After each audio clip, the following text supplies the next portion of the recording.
Mundur Wir, presidenku senyumnya manis, bukan kayak anak autis. Saya sama sekali tidak paham dan saya tidak tahu sebelumnya arti kata autis.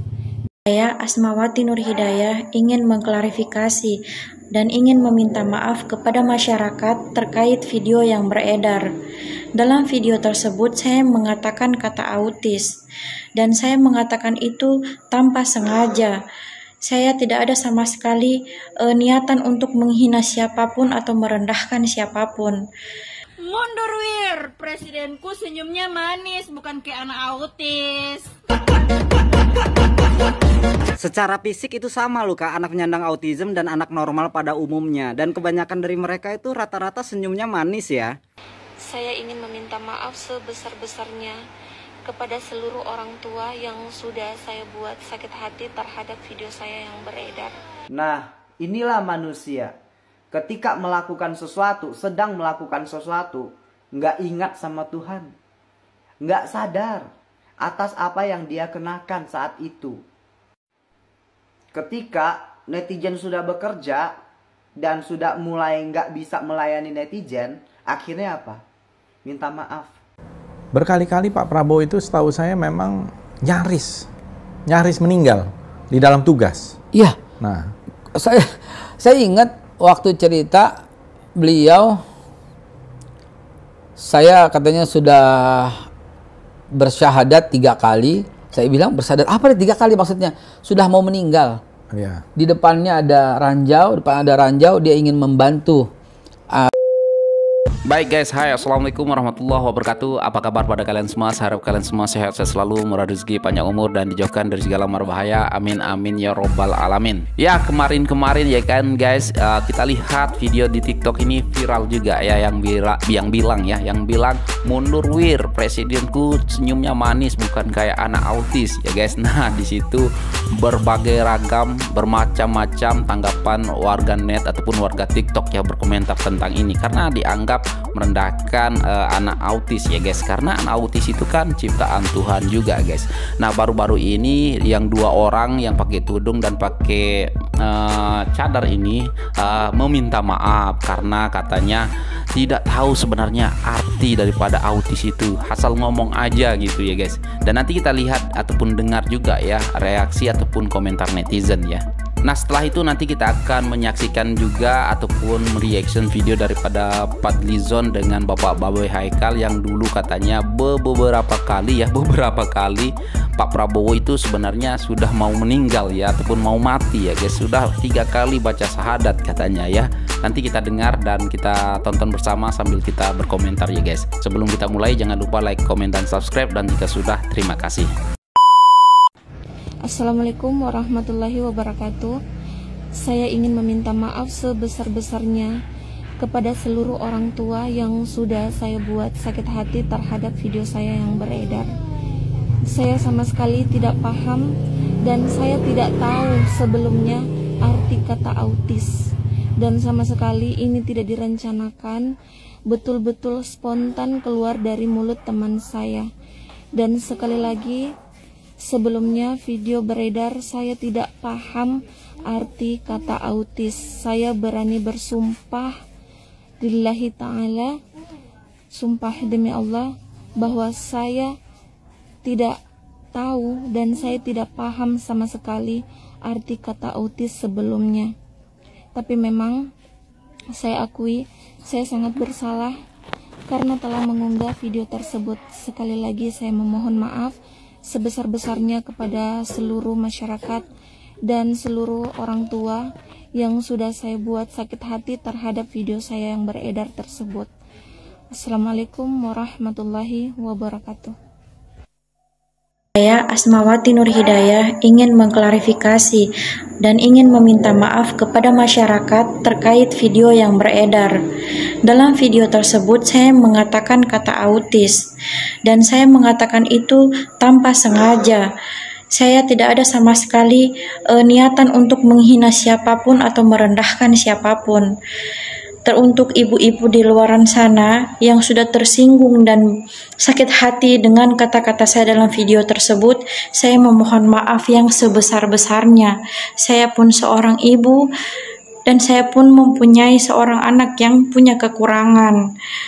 Sudah ada yang menghina anak saya terima dengan lapang dada, saya terima semua hujatan kalian. Dan saya tidak ingin membela diri. Saya yang salah, tidak bisa mengontrol kata-kata saya tidak bisa mengontrol bahasa saya, dan saya minta maaf yang sebesar-besarnya. Saya harap semua bisa mengerti dan bisa memahami saya. Dengan ini sekali lagi saya ingin meminta maaf. Semua di luar kendali saya dan saya tidak ada kesengajaan sedikit pun. Sekian dan terima kasih. Assalamualaikum warahmatullahi wabarakatuh. Mundur Wir, presidenku senyumnya manis, bukan kayak anak autis.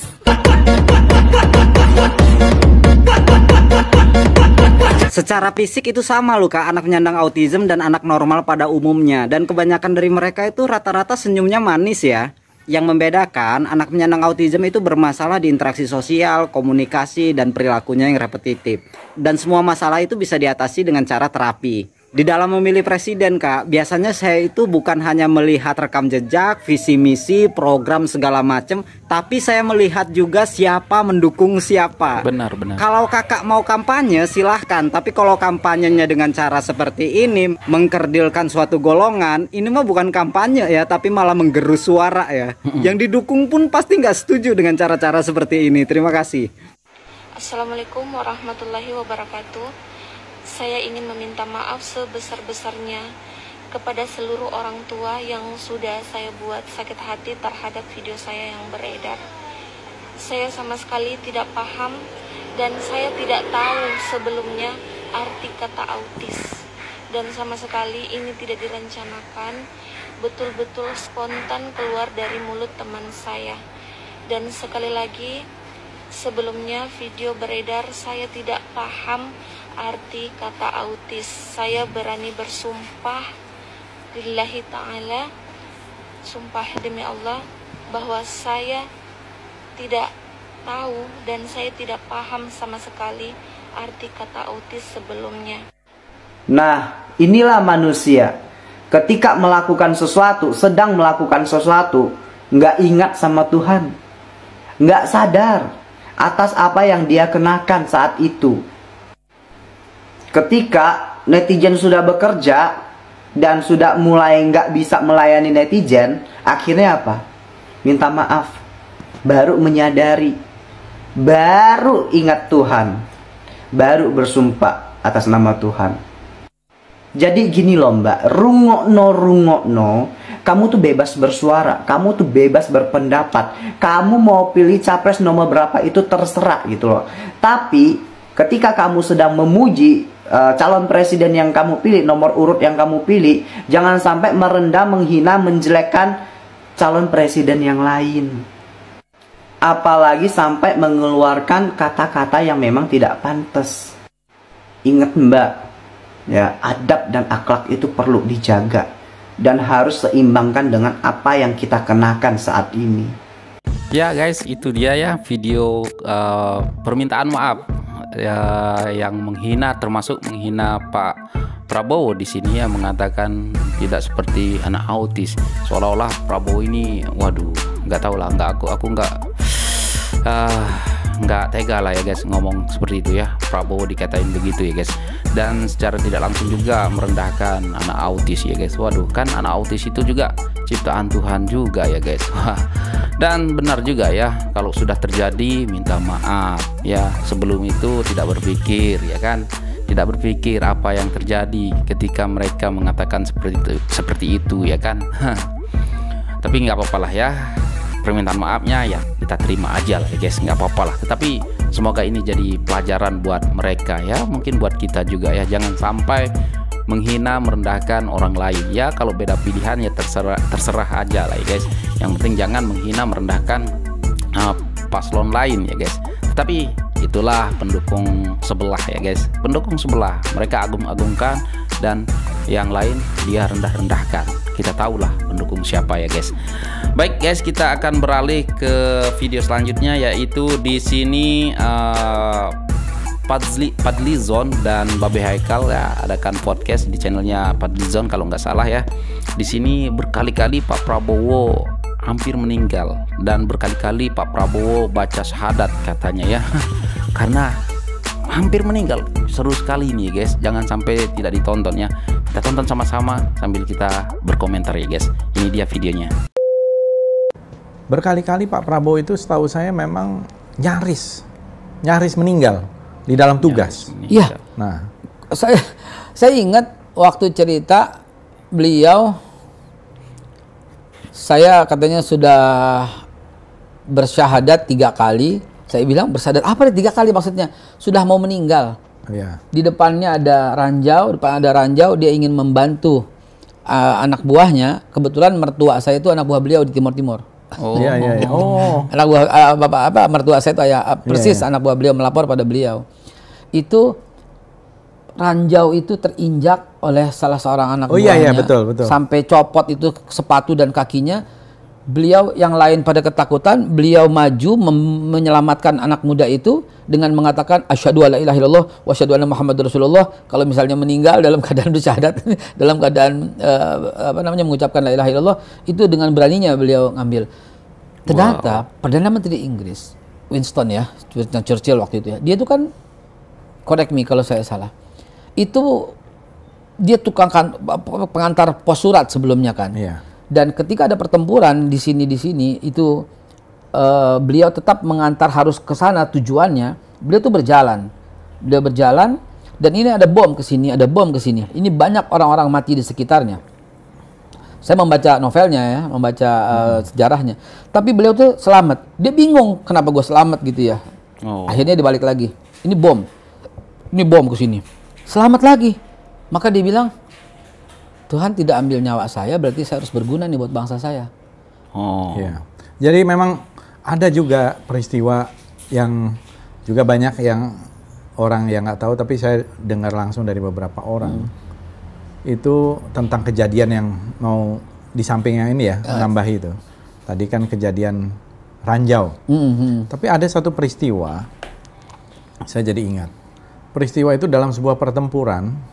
Waktu itu komandan kompi atau apanya itu adalah Pak Sahrir MS yang kemudian menjadi Danjen Kopassus. Beliau pangkatnya apa gitu ya. Wakil komandannya Pak Prabowo. Ini ada di satu daerah tusuk sate. Jadi di sini ada sniper dari Fretilin.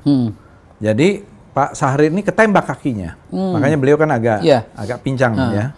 Karena ketembak kakinya. Nah, dalam situasi seperti ini, siapapun yang datang memang sengaja untuk memancing supaya yang datang nanti langsung ditembak gitu ya. Jadi nggak ada yang mau diapain ini. Jadi saling menunggu dan akhirnya Pak Prabowo sebagai wakil membuka baju ya, kemudian mendatangi komandannya nih Sahrir ini, membawa menggotongnya dengan resiko juga akan mati. Karena snipernya udah di sini. Yang menarik adalah secara teoritis nih harusnya mati, ya, karena sniper nggak mungkin nggak tepat. Ternyata apa? Tidak ditembak. Jadi Pak Prabowo mengangkat ini, dia tidak membawa senjata, sengaja dibuka bajunya, membawa menggotong komandannya. Itulah yang menyelamatkan Sahrir MS, kemudian sempat menjadi Danjen Kopassus. Nah, kemudian berapa bulan kemudian tertangkaplah. Ada dalam satu situasi, tertangkaplah orang yang diduga menjadi sniper. Dan di interview, saya lupa kalau tidak salah Pak Tono Suratman ya. Kemudian di interview, apakah kamu yang ini? Ya, saya yang waktu itu jadi sniper dalam pertempuran di situ. Terus kamu lihat kan ada orang yang memanggul itu ini ya. Kenapa kamu tidak tembak? Gitu. Terus diceritakanlah kenapa dia tidak tembak. Jadi sebenarnya dia udah dalam bidikan. Satu kali klik, kena Bapak. Peluru itu pasti kena. Dan pasti tepat, kata dia. Tapi entah kenapa, ketika dia mau klik itu, dia merasa kasihan. dia merasa kasihan. Kok ada anak buah berani mengambil resiko mati untuk kan waktu atasan. Dalam pertempuran tuh nggak ada pangkat, semua dicopot. Tapi kan pasti dia duga ini anak buahnya dong yang berani ngambil resiko dan membuka bajunya. Kemudian dia berkali-kali komandannya itu, ayo tembak. Dia bilang macet, padahal dia sengaja macetkan ininya. Dia klik, dia kunci. Ini macet gitu, macet. Gitu. Wow guys, cerita daripada Fadlizon dan Babe Haikal ini bikin kita kebayang ya bagaimana situasi waktu Pak Prabowo ikut berperang ya guys. Dan di situ tuh waduh, pemberani sekali lah kalau kita bayangkan Pak Prabowo itu dulu itu pemberani sekali ya guys. Tidak takut bom, tidak takut ranjau, tidak takut mati memang ya guys. Sampai sudah 3 kali kata Babe Haikal tadi Pak Prabowo ini sudah mengucapkan 2 kalimat syahadat ya guys. Karena situasinya yang sangat genting ya guys. Ya mungkin merasa akan mati tetapi tidak mati. Ya mungkin ya saya pun berharap ini mungkin kesempatan Pak Prabowo di tahun 2024 ini untuk menjadi presiden 2024 untuk menggantikan Pak Jokowi dan memakmurkan rakyat Indonesia, membuat Indonesia semakin maju, semakin damai dan semakin disegani dunia ya guys, insya Allah ya guys. Dan saya sangat-sangat yakin insya Allah ya Prabowo Gibran pasti menang 1 putaran insya Allah ya guys. Dan oke guys, itu sajalah untuk video kali ini. Tadi kita sudah saksikan bagaimana permintaan maaf daripada 2 orang wanita yang ya sedikit menurut saya merendahkan orang autis dan yang merendahkan Bapak Prabowo juga ataupun menghina Bapak Prabowo ya guys. Nah jadi bagaimana komentar kalian bisa berkomentar. Nah kalau aku sih guys jujur komentar tentang Fadlizon dengan Bapak Babe Haikal nih merinding aku guys, merinding. Dan aku nggak bisa bayangkan ketika kita berada di tempat Bapak Prabowo waktu itu ya guys. Dan oke guys, mungkin itu saja untuk video kali ini. Insya Allah 1 putaran untuk Prabowo Gibran. Dan sekian, terima kasih. Assalamualaikum warahmatullahi wabarakatuh. Bye.